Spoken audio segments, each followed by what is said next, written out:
Am I the a-hole for telling my ex's parents about his drug problem, causing a huge family drama? I am a 30 female recently got out of a serious relationship with my ex, Brian 33 male.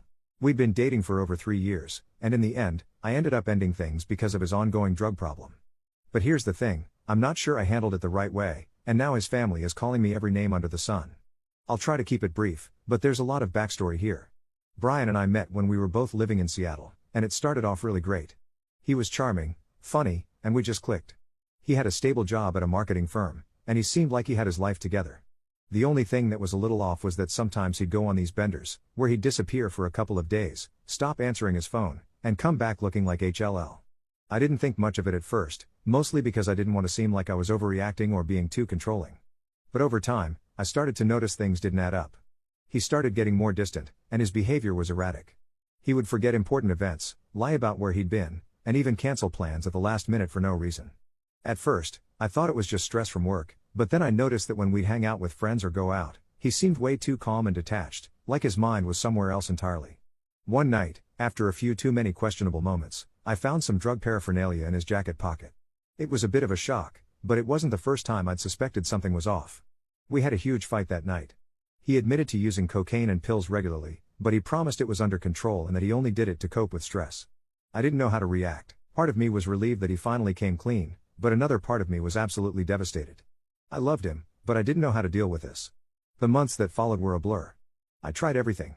I begged him to go to therapy, I told him we could go together, but he'd always push me away. He'd go through these phases where he'd be sober for a week or two, and then I'd find out he'd relapsed.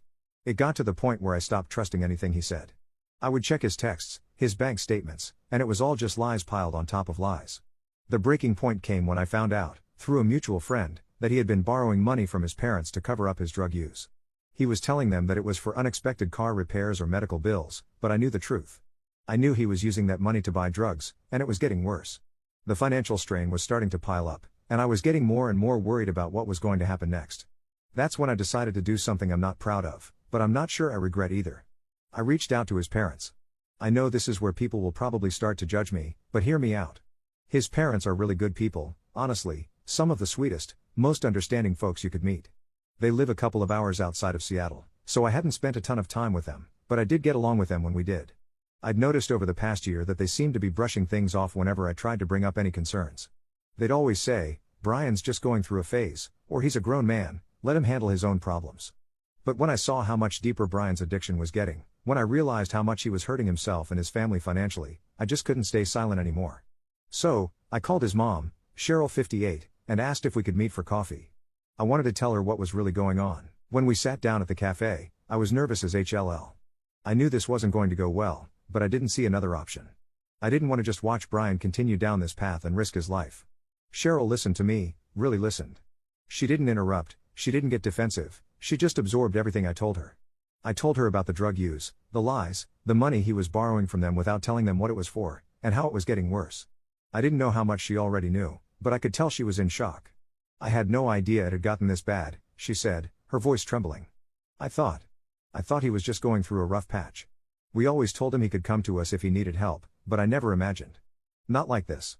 It was heartbreaking to watch her struggle with this information, but I also felt like I had done the right thing. Cheryl thanked me for being honest, and we talked for a little while longer. I left the cafe feeling drained but relieved, like a weight had been lifted off my shoulders. But that's when everything went sideways. The next day, Brian called me in a rage. "What the HLL did you tell my mom?" He yelled, his voice barely under control. "You had no right to go behind my back like that. You're f***ing crazy if you think I'm just going to let you tell my parents about my private life. What were you thinking?" I tried to stay calm. "Brian, I did it because I care about you. Your addiction is out of control, and I couldn't stand by and watch you ruin your life anymore. I know you're mad, but this is about your health. It's about your future." But he wasn't hearing any of it. "This is my life. You don't get to make those decisions for me. I'm an adult," he yelled. "I can't believe you did this to me. You've ruined everything." After that conversation, I felt the floodgates open. Cheryl called me later that day, and she was upset too, but in a different way. She told me that Brian was furious with me, and that he had threatened to cut them out of his life if they didn't stay out of his business. She said they had tried to talk to him, but he was refusing to acknowledge that he even had a problem. And then, his dad, Tom 61, called me, and I could hear the disappointment in his voice. "I'm not sure what you were thinking, but you've made a real mess of things here," he said. Brian is an adult, and we should have handled this in our own way. You've only made it worse. I felt awful. I never wanted to cause this much drama, but part of me still felt like I had done the right thing. I couldn't just sit back and watch him destroy everything. It wasn't just about his relationship with me, it was about his health, his family, his future. I tried to apologize, but I also told them that I wasn't going to back down. I did what I thought was best, I said. I couldn't watch him spiral anymore. Fast forward a few weeks, and Brian and I are officially broken up. He's not speaking to me, and his family is distancing themselves from me as well. They're upset, and I can't blame them, but I'm also feeling this huge weight on my shoulders. I know they're angry, and I know they think I betrayed Brian, but I'm struggling to figure out if I made the right decision. I keep thinking about what I could have done differently. Should I have given him more time to fix things on his own? Should I have stayed quiet and let him continue his downward spiral without stepping in?